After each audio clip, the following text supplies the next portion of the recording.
Awesome, awesome, great morning to you. Not good morning, great morning to you. Yes, everyone is doing well. You got your snacks, and now you're ready for the Word of God to massage everything else that shouldn't be in there out of our hearts and explode the goodness of God inside of us. Amen. We have an amazing man of God with us today, someone who we've known for a number of years now and is really a part of us, and we're a part of his ministry.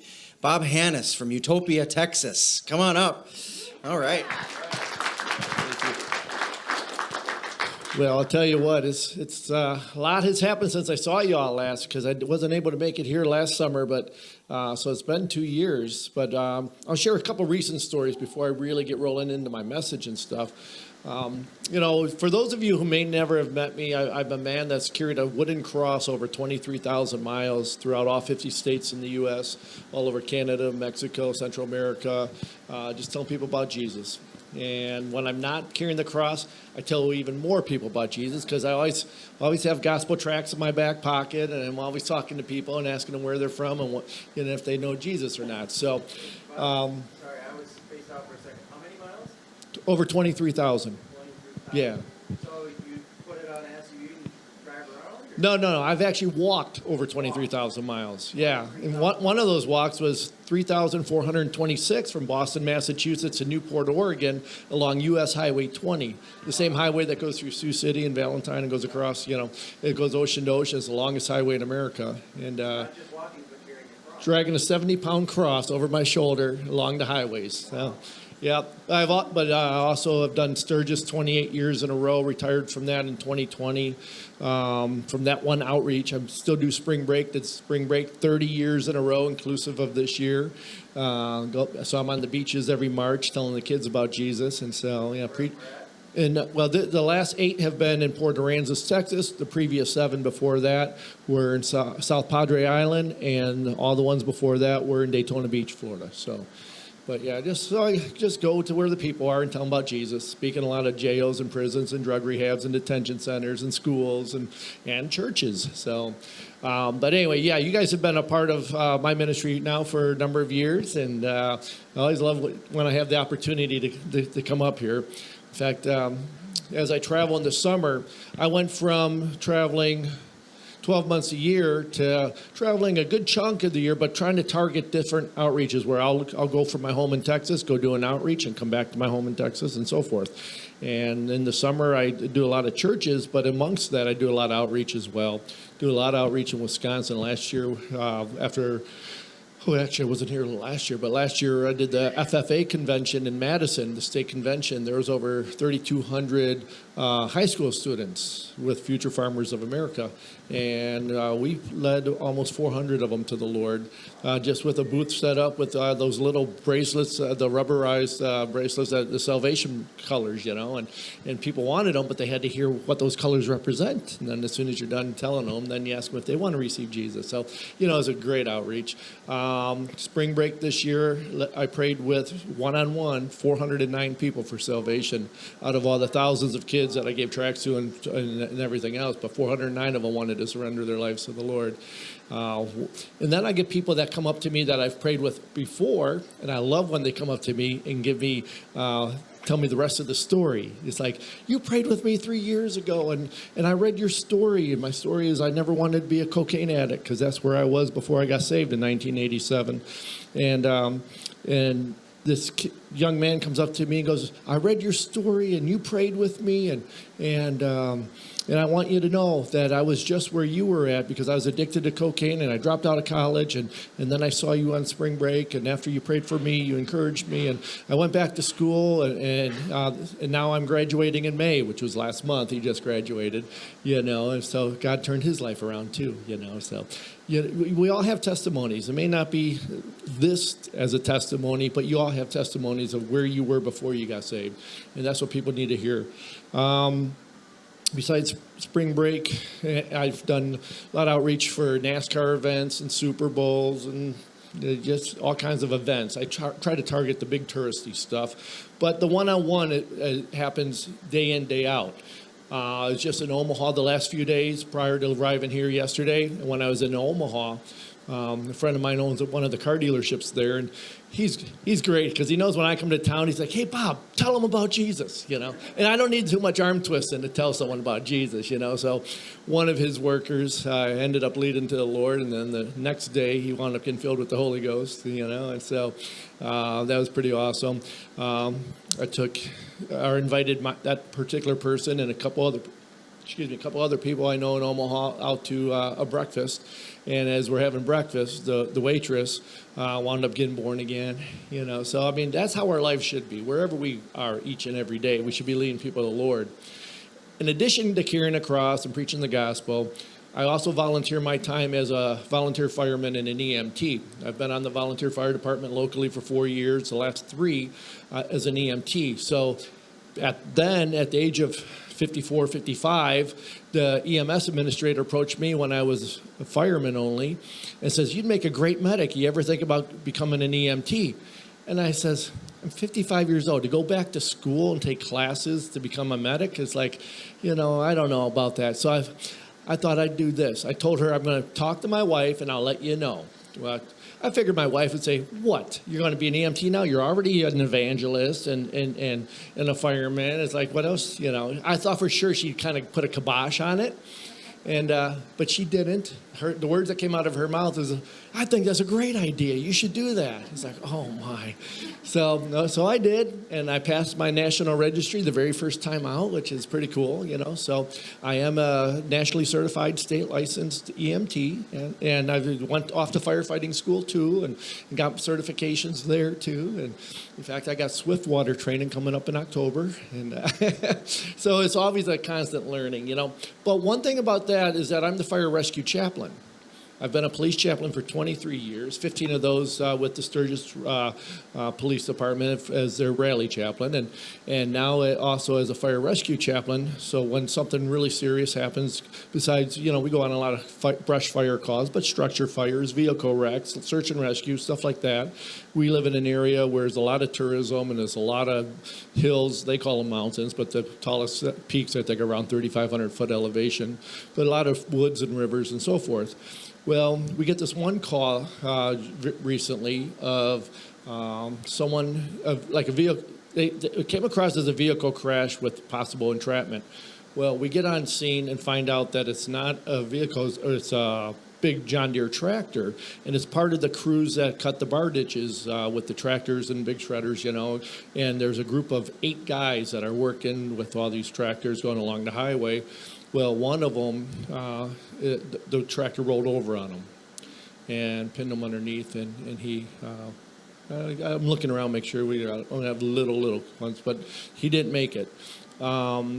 There's 7 others that were standing there, including the foreman, and so I made sure I went over to make sure that they're okay and talked to them. And at a point in that conversation, I asked them all, as they were standing with me, I says, "What if that was you? Do you know where you'd spend eternity?"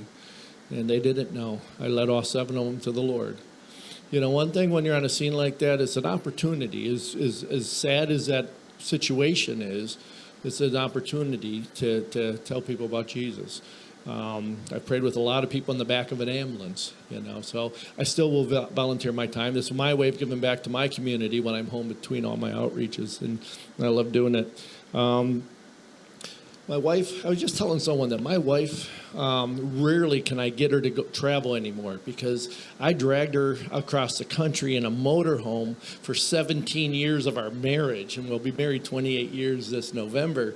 And so she loves her house, that we have, and so planted and involved in our local church. So when we're home, it's like she doesn't want to go anywhere. Staycations is a word, So if she has a day off, we stay, or I'll take her to lunch locally, kind of deal.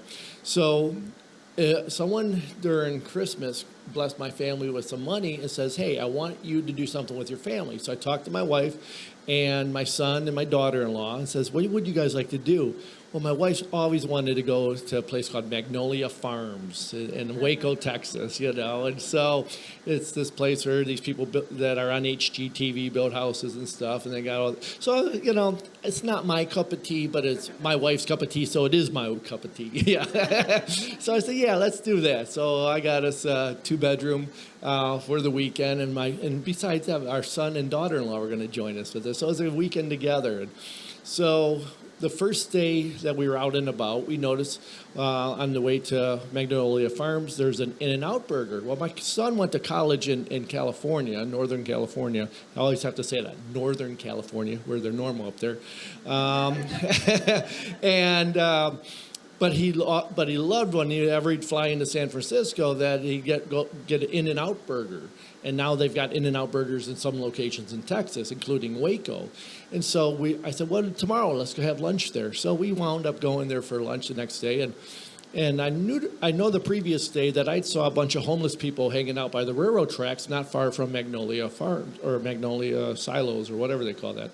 And so after we had lunch, I said, I'm going to get some extra meals. And I told the person I want 7 extra meals individually bagged because I figured I'm just going to go and bless some of the homeless. And my mom, she'd kill me if I said it. My wife said, you can edit that part or whatever. But my wife said, well, how do you know 7? I said, well, that's the number God gave me. So got 7. We get down there, and my son and my daughter-in-law, since they've become adults, they haven't done a lot of outreaches with me. My son grew up in the ministry. He's done all kinds when he was little, and so it's the 4 of us. We get down to the railroad tracks where the homeless are hanging out, and we pull up, and Timothy goes, there's 7 of them. We're 7 of them. So we gave all 7, and the one guy goes, is that In-N-Out Burgers? He was all excited. But anyway, I wound up leading all 7 of them to the Lord, So, yeah. So, I mean, every day, just think about who's God putting in your path to witness to. Let's see. We don't have real little kids in here, right? Okay. Okay. Well, because it's kind of a sad deal. My neighbor, it's been my neighbor now for a number of years, and one particular day we get a call for one vehicle wreck, truck versus tree, and we arrive on scene. I'm the first fireman on scene with another fireman, and we have to open up the car to get the person out, and we get the person out, get them on the backboard, get them into the ambulance for the medics that were on duty that day. And one of the other firemen that had showed up, he's like, Bob, did you notice who that was? And I was so focused on just getting the person out and getting them on backboard, I didn't pay attention to their face. I just saw the injuries and whatnot. And it happened to be my neighbor, and he did not survive that wreck. But the first thing that popped into my head is within that previous year, in my living room, he got born again and baptized in the Holy Ghost, and I started holding Bible studies with him. So I know where he's at. That gave me great solace. And his son and his mom live across the street. His son's an adult, but he was in a major wreck years ago, and has a traumatic brain injury. But loves to watch westerns, and I'm a John Wayne fan, so when I have time, I have him over. And anyway, the son wound up giving his heart to the Lord in my living room this last year. As well, and so it's this is the kind of stuff not just for me because I'm the guy that's here with the microphone this morning, but for each one of you. You got people in your community and your neighbors and stuff that you're responsible for. So I want to get into my message. If there's time later, I'll get back into a few more stories. But my wife Corey has never been up here in Sisseton, so you've never had the opportunity to meet her. But we've been married for 28 years. This November 25th.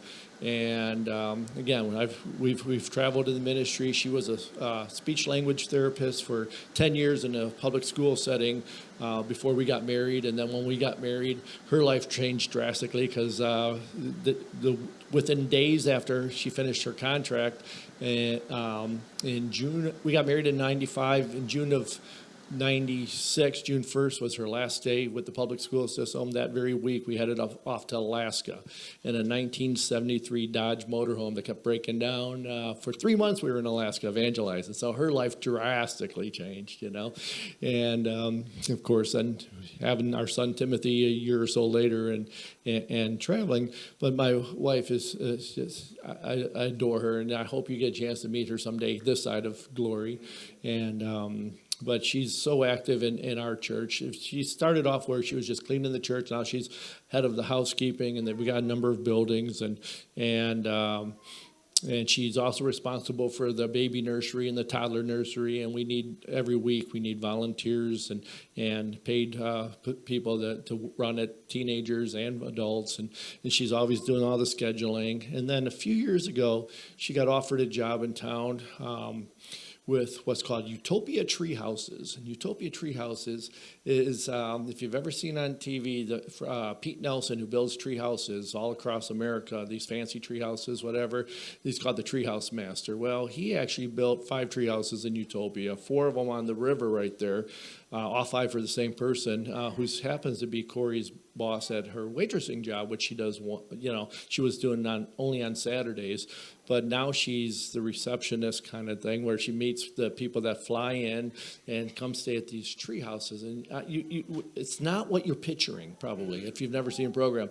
I'm talking, these fancy, huge tree houses and 800 to 1,000-year-old bald cypress trees overlooking a river that have the fanciest stained glass windows and clawfoot tubs and walk-in shower and heating and air and everything else, and king-size beds. I mean, it's just an amazing thing. And but she loves meeting the people because they come from all over. And so for me to say, hey, let's go to Sisseton, South Dakota, jump on the back of the bike, that ain't happening. Even if I said, let's go get in a motorhome, that ain't going to happen. So our son Timothy, he's our pride and joy. I mean, I love him with all my heart. And he and my daughter-in-law both serve on their local fire department, which is the next town over. So many times when we go on a call, whether it be a structure fire or a vehicle crash, I may be working with a patient as a medic. Here's my son, just doing traffic or something, and my daughter-in-law landing a helicopter, for when we have to fly a patient out and stuff. So anyway, I just have nothing but pride and joy in my heart for my kids. And my son just got promoted to assistant chief on his department, and which is really cool. He also ran his first marathon April 1st. 26.2 miles, and not just along pavement. This is a trail run on one of the big ranches near us. It was a fundraiser for a youth camp, and so he's like, I'm going to do all 26, and he trained, and he got first in his age group and second overall, and he'd never run a marathon. Looked like he could go another 26 when he got to the finish line. It was crazy.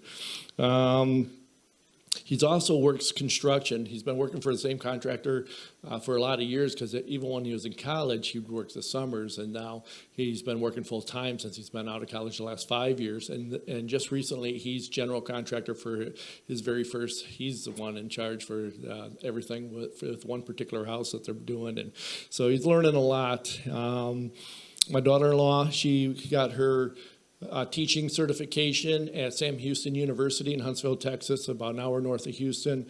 And she worked her first 3 years as a school teacher, and she decided that's not really what she wants to do. So she's doing a different job this year in the interim.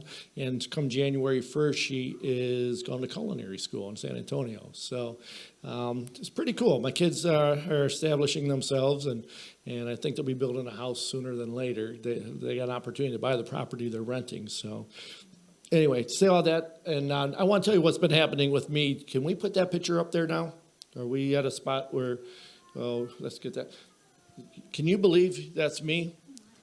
Yeah, oh my. I heard someone say, oh my. No, keep that up there. It looks like I'm in a Nazi concentration camp. It really does.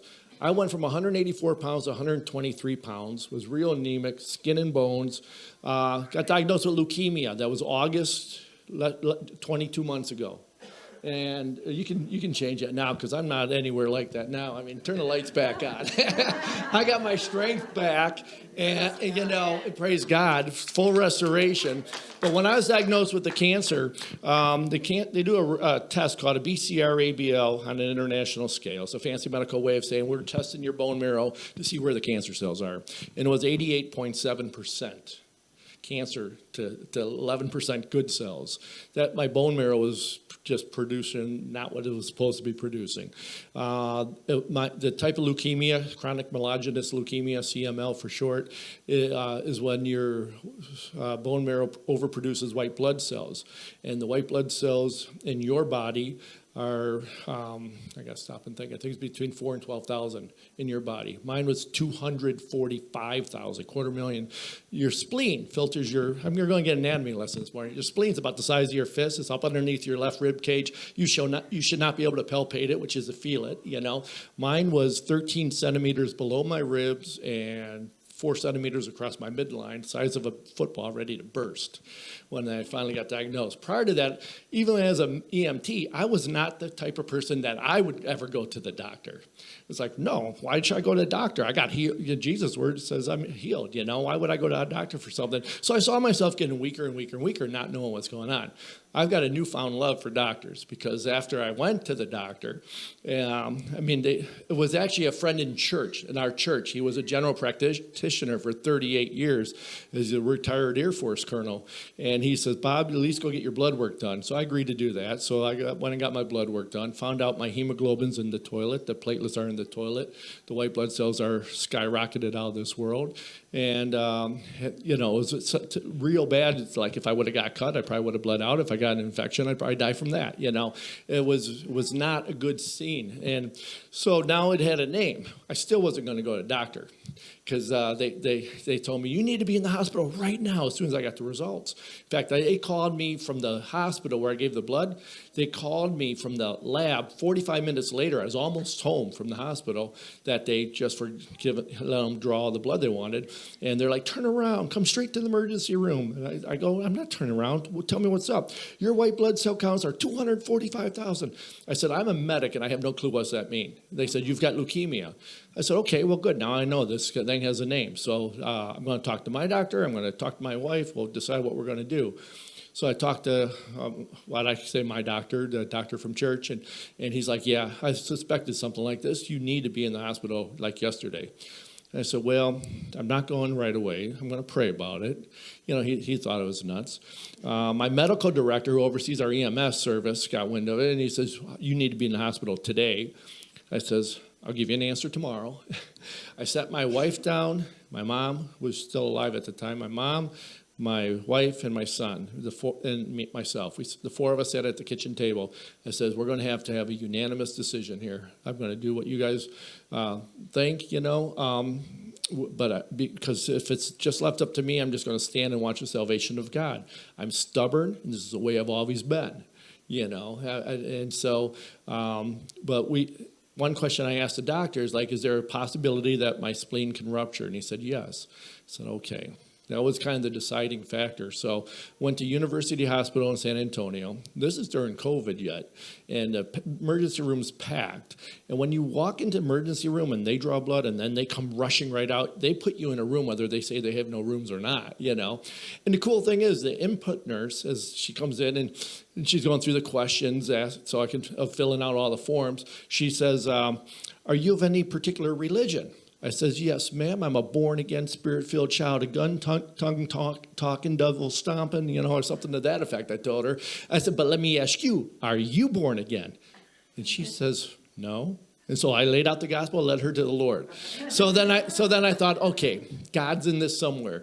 I would like that in that picture. I was just skin and bones, really weak, and it's like, okay, God's in this. And I know what the scriptures say. I know all the healing scriptures. I've prayed them over people. I've seen instant healings. I've laid hands on people with cancer and seen them healed. So it was hard for me to humble myself and actually go to man for an answer. You know, I mean, and I know there's probably people that deal with that. It's just like, why should I? When I know that Proverbs chapter 4 says that his word is health to all my flesh, because that's one of the ones I confess. Or healing is the children's bread. Lord, I'm a child of God. That healing's for me, you know. And but I held to the fact that no matter what the process was going to be, I'm going to trust God in it. And in the hospital, I had 3 blood transfusions, which were the first 3 of 14 over the next 4 months that I had to get. My hematologist, oncologist, she pulled no punches. She said, you know, the chemo that we're going to give you is an oral chemo, and it's going to dump everything out of your bone marrow. You're going to need blood to survive, pretty much. And then it's like, and then eventually we're believing that your bone marrow will remember how to produce good blood. And that's how she put it. And so I had to go through a bone marrow biopsy, and it's like, you know, where they put a big boring needle through your hip bone. Now, that was painful. I won't lie. You know, but it is what it is. And so anyway, but after about 5 months, maybe it was closer to 4 months, the counts started to turn around. But I remember one time I'd go in on Tuesday, and Tuesdays and Thursdays at first or whatever, and then on Tuesday they would take blood and they would test it. They'd tell me, don't go nowhere, and they would check the blood, and they said, nope, you got to go straight across to the hospital. And so they'd go across the street to the hospital, and then they would also have to draw blood because they check for antibodies that may have developed within the last 72 hours before you can receive blood. And then by then it's already afternoon, and the blood comes from the blood bank at 7:30 in the morning. So now you got to be back here tomorrow morning, and then go back there and sit in the chair for 6 or 7 hours, getting blood or platelets or both, and then the process over the following day. I'd go back in on Thursday to the blood labs. They draw, you know, and it was like that for a while. But you know, there was a day when I remember the nurse at the oncologist's office, after she got the results from the CBC, she goes, I think let me check with your doctor, but I think that you might not need to go get blood today. You know, my count started to turn around. So it went initially from 88.7% bad to now the cancer cell ratio is down to 1.5%, 0 being remission. So amen.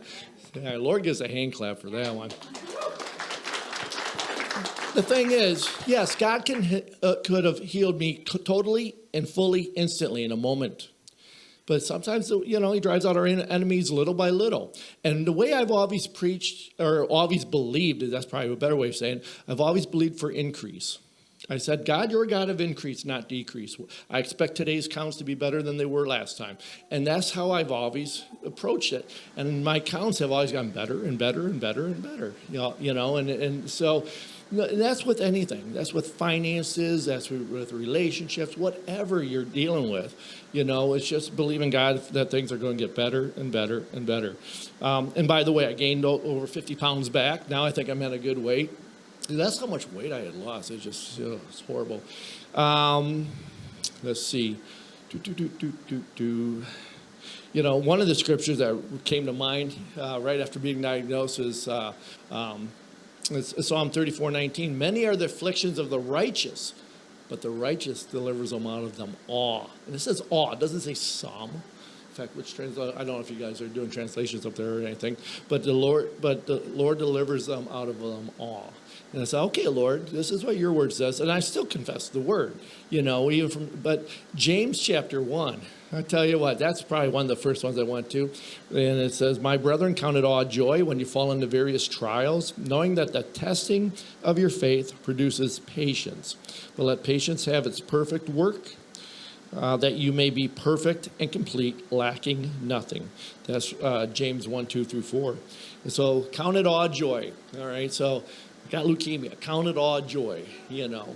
And what I've learned to say, too, is that I never say when I'm talking about it that I've got leukemia. I was diagnosed with leukemia because I know the Word of God says I'm the righteousness of God in Christ Jesus. You know, I'm the healed of the Lord. So that's what I say, even to my oncologist. And she knows I'm a man of faith, and ever since that very first day. And it's funny, and now I go in and get blood work done, and I walked into the office, and she goes, oh, there's our rock star, you know. And it's because so many people that have a different outcome in the oncologist's office, you know what I mean?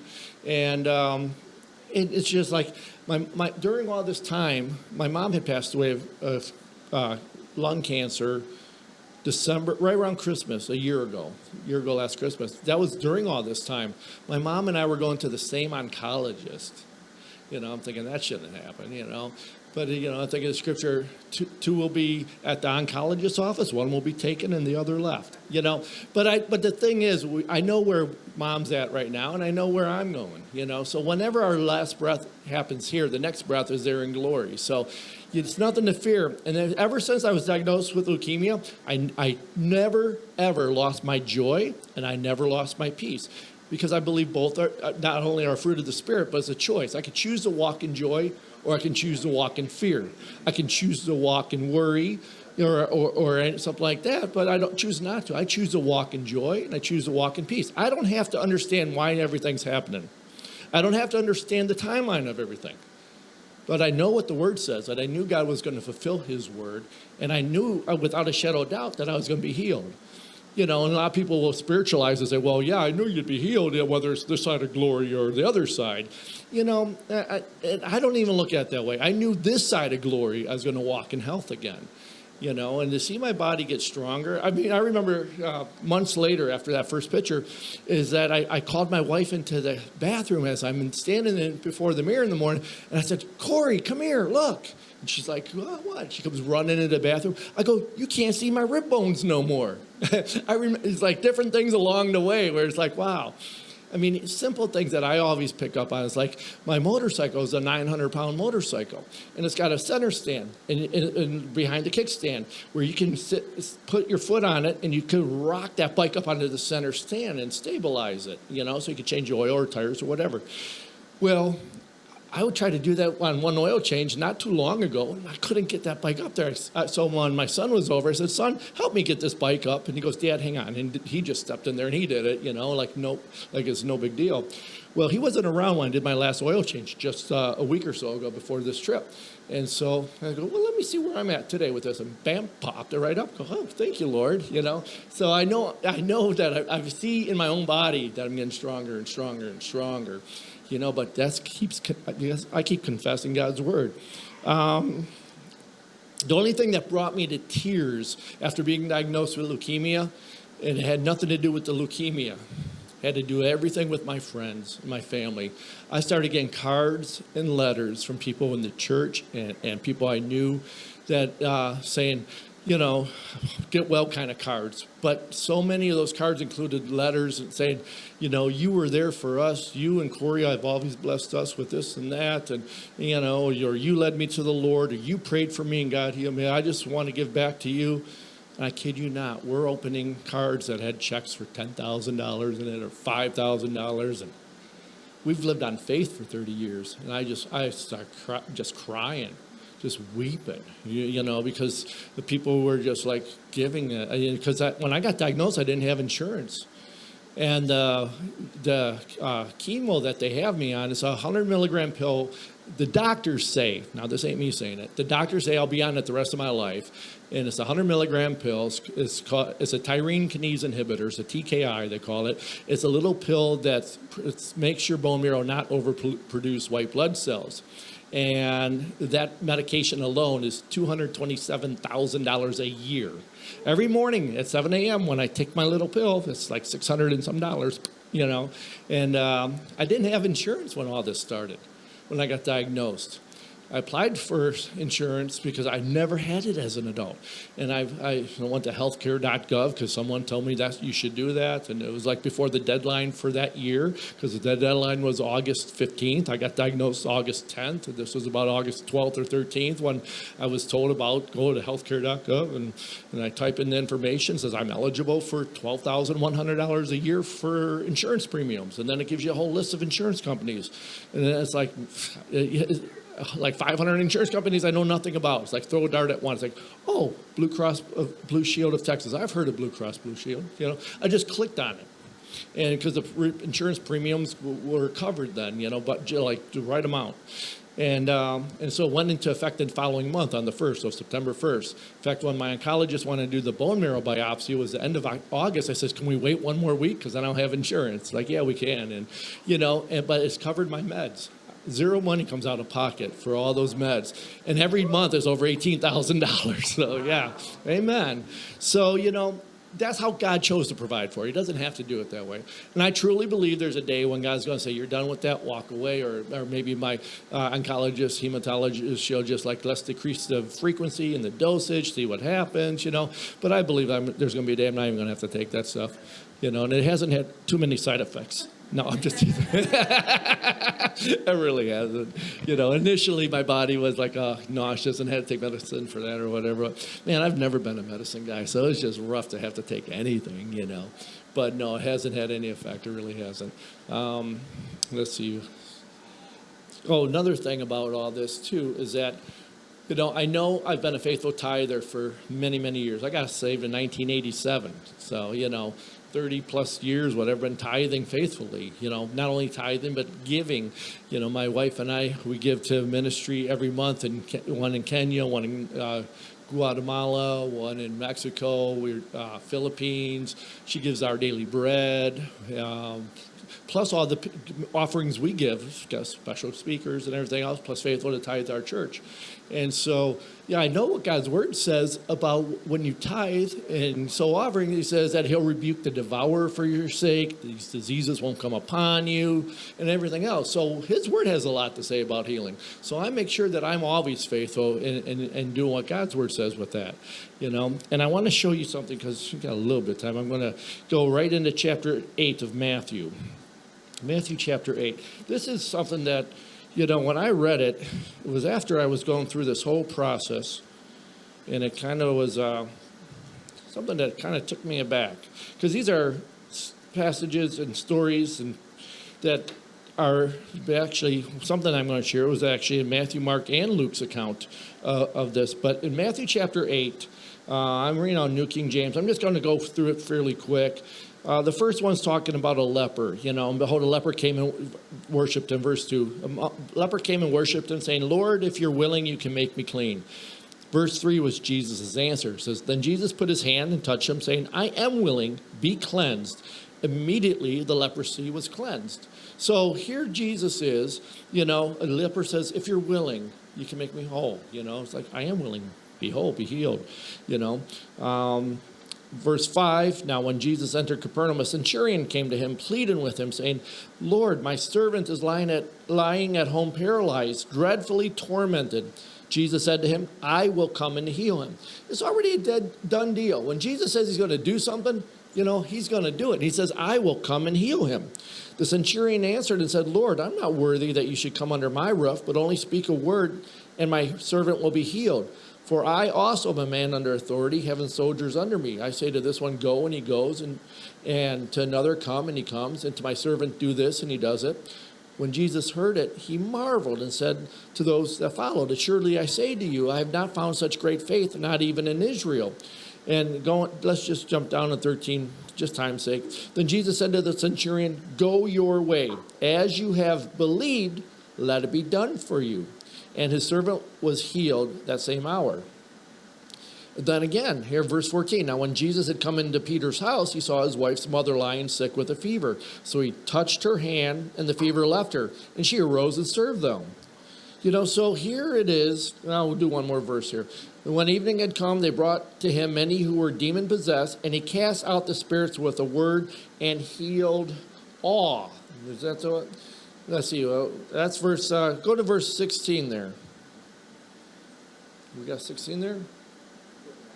Oh, okay. I don't want you because I don't want you to take my word for it. I just want to show you. What's that word right here? Awe. He healed awe. That's why your faith should always be yes. I don't care what the doctors say. I don't care how dire it looks. God's word says that Jesus went about healing all, and so that's the kind of stuff that I totally held on to in all of this. And you know what? Yeah, it would have been nice just the first time I had prayer after being diagnosed almost 2 years ago, was to see instant healing and walk out of the church from the altar, just, okay, I'm totally healed and go about life. But that wasn't the case. It was a process. But you know what? The ultimate result is total healing. Yeah, it would have been nice just a touch, But I truly believe that not only did Jesus pay the price, but, as he said, as you believed. And sometimes with each one of us is a different point of contact for believing. I've always believed, okay, for increase, and so I expect increase. Maybe I should have expected immediate healing. I kind of always do when I'm praying for someone, but for myself, I don't know what the deal is with that on this situation, because there's been times where I've dealt with something, and I got prayed over and instantly healed, but the thing is, we have no excuse not to believe God's word. And here the disciples are with him, and we're going to be going down to verse 25.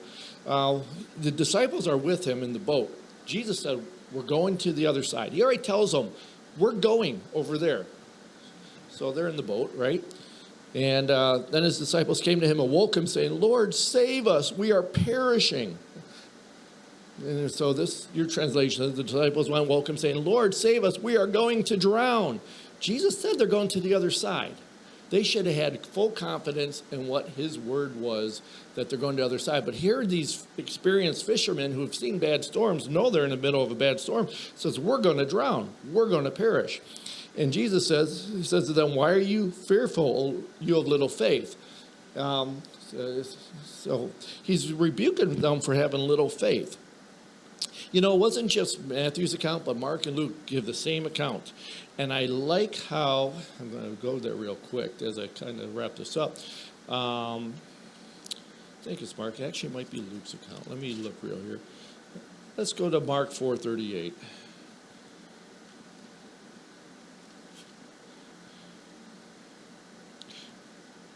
Okay, Mark 4:38. But he was in the stern asleep on a pillow, and they woke him and said to him, Teacher, do you not care that we are perishing? He says, do you not care that we're perishing? My question that I wrote in the margin years ago in a number of Bibles, but it's in this one as well, I wrote, who told you you're perishing? Think about it. They're telling Jesus, don't you care that we're perishing? Who told the disciples that they were perishing? It wasn't Jesus. Jesus said, hey, we're going to the other side. Jesus is always the one telling them, peace. Peace, be still. Peace, my peace I give you. But they're freaking out over the circumstance. Who told them that they're perishing? We know it's the devil. And it immediately reminded me of Genesis chapter 3. So I'm going to just be probably one of the last scriptures I use here for today. But chapter 3, verse 11. This is when Adam and Eve are naked in the garden. After they listened to the devil and took of the fruit when they weren't supposed to, so they're hiding themselves. And in verse 11, and God said, who told you that you were naked? Have you eaten of the tree which I commanded you that you shouldn't eat of? Who told you that you were naked? Who told you that you're perishing? Who told you that your kids aren't going to get saved? Who told you that circumstances at work are going to get better? Who told you that you won't be able to pay off the farm? Who told, the devil is the one that tries to put these thoughts in your head. Who told you all the bad news that's going on in your life? Who told you can't be healed of the disease you were diagnosed with? Sure wasn't God. Jesus says you're healed. Jesus says that I will meet all your need according to his riches and glory. He says he will take care of it all.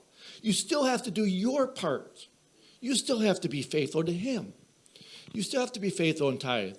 I mean, I was one of those preachers that never, ever, ever would teach on tithe and offerings. Because I always thought, I don't want to be that guy that all the churches complaining about, all the guy ever does is ask for money. Because I was turned off as an early young Christian back in the 80s. I got turned off by the preachers that would have a good message for 12 minutes and then for 18 minutes would just sell all their stuff and beg for money. And that turned me off. But I didn't realize that they really did have my best interest as far as knowing the truth that when you give to God, God takes care of his half of the covenant and makes sure that the devourer doesn't rebuke you and what you've got going on. He says the vine won't fail for you in the field. In other words, your crops are going to be great. People go, why are you planting? It's too dry or it's too wet. No, you just do what God instructs you to do, and he'll watch over that you have a bountiful harvest. I know, man, there in Utopia, we came through a couple of years of real dry stuff, but he really felt he was supposed to go plant his field. And he says, Bob, the seed is going to cost me so much money to plant all this, but I know God's instructed me to do it. And so he went out there and he seeded it. Well, the weathermen were always wrong anyway, and we did get some good rain. And he was about the only one to have a real good harvest, and stuff like that. You got to obey God. But as far as healing, there's no way the rest of my life I would never not tithe. You know what I mean? Because I know that he's holding up his end of the bargain and keeping the devourer away from me. He paid the penalty for sin already. He paid the penalty for your healing. And healing's part of the covenant, just like asking God for forgiveness, and he forgave you, and you got in the right standing because of that. The same thing with healing. You ask him, you believe, you do your part, he does his part. One more thing here. Maybe not. Let's see. I mean, there's so much in the scriptures. I was going to go, if it had time, the woman with the issue of blood. That's one of the ones that got me, because leukemia is a blood cancer. And so it's like, here's this woman who spent all her money or all her livelihood on doctors and didn't get any better. And that's kind of how I always looked at it, and yet just one touch, meeting the point of contact. If I could just touch the hem of his garment, she already made it determined in her heart, if I can only get this close to Jesus, I know that I'll receive, and she instantly received. And remember, when that story happened, I think it was Jairus' daughter. He was on the route to Jairus' daughter, who was 12 years old. I'm thinking, here's this woman who's been in bondage for 12 years with this disease and was getting worse and no better. And here's this little girl, 12 years old, that Jesus is going to heal. It's like, something happened 12 years prior to that. Spiritually, and that's for another time. You guys can dig into that on Bible study on your own or something. But I think of those things when I read stuff. It's like, what happened 12 years ago, But the devil, he pulls out all the stops. He tries to discourage you and tries to get you into fear, with sickness and disease and lack of provision and everything. But Jesus said, "Be of good cheer. Many are the afflictions of the righteous. Many." Not just some. I mean, we go through afflictions. But the Lord delivers them out of them all. So if you're in here today and you are dealing with afflictions in your body, you're dealing with lack of provision, you're dealing with circumstances that cause you to fret, worry, broken relationships, whatever the situation, I just feel if you take a step of faith, just standing up right where you're at and say, no more, devil. I'm going to believe God for increase starting today. And just stand. I believe he's going to meet you right where you're at. I'm not even going to have you all come up. I believe that if you will just stand right now, if you're waiting on a healing, you're waiting on provision, you're waiting on family members getting right, you're waiting on whatever's causing you to worry or stress about, just stand up right where you're at. Amen. Amen. God's going to do it. God is going to do it, guys. God's going to do it. He wants to meet your need. He wants to meet you right where you're at. He wants to show himself strong. That's it, guys. He wants to show off. He wants to show you he's got a perfect solution that you didn't even dream up. A lot of times we think, well, let's see, if I sell my tractor and if I do this and if I get this extra job, then I can maybe make enough to do this. And then I can sell what I'm making over here for so much money and work 18 hours a day. Maybe I can get, God says rest. He says rest in him. Do your part, do what you can, but trust God to take care of the circumstances. Well, if I keep, sending things to my kids every week, maybe they'll turn from going the wrong way. God will do it. I was one of those wild kids who ran from God. My parents were saved and wanted me saved, prayed for me to be saved, but I didn't want to hear it. But God got a hold of me because God likes to show off. And he wants to restore. He wants to restore relationships. He wants to restore provision, not just to get you to a point of where you're just making it, but he wants to bless you. You're the head and not the tail. His word says, when you read it, he says his word about you that you're blessed in the city and blessed in the field. You're blessed in your coming and you're blessed in your going. You need to be walking in that. And he wants you to. But you just got to trust him and do what he tells us to do, and that's to worship him, that's the tithe and everything else. Those are the things that you need to faithfully do. And whatever else you find in the scriptures, stay in the scriptures, and when you come across something that pertains to your situation, confess that word. You may be seated. I'm going to be seated, but I'm going to do an altar call here. If there's somebody in here today and you know that you're not in right position with Jesus Christ, you have not surrendered your heart to him, you're here because mom and dad drug you to church, or someone conned you to come into church, or maybe you came to church because you're curious, or whatever. I don't know. I don't know everybody in this room. I only know some of you. But if you're in here today, and look at it this way, summer's just started. Okay, maybe you got a busy summer planned. Maybe you got friends, and your friends will think you're weird if you get saved, or else maybe you haven't really been walking, and you know that you need to surrender to Jesus, but you were raised in church. What would people think if I walked up now? I used to be one of the VBS helpers. Hey, no one will ever think bad of you. I know for sure no one in this church would ever think bad of you if you know that you need to recommit your life to the Lord or surrender your life to the Lord. In fact, they'll be cheering you on. So if you're in here right now, and you can all look at me, and God's the one that's looking at your hearts, but I'm looking at you guys. If there's someone in this room that needs to make it right with Jesus, please come up here, and I want to lead you in a simple prayer to ask Jesus to take control of everything that you've been holding back.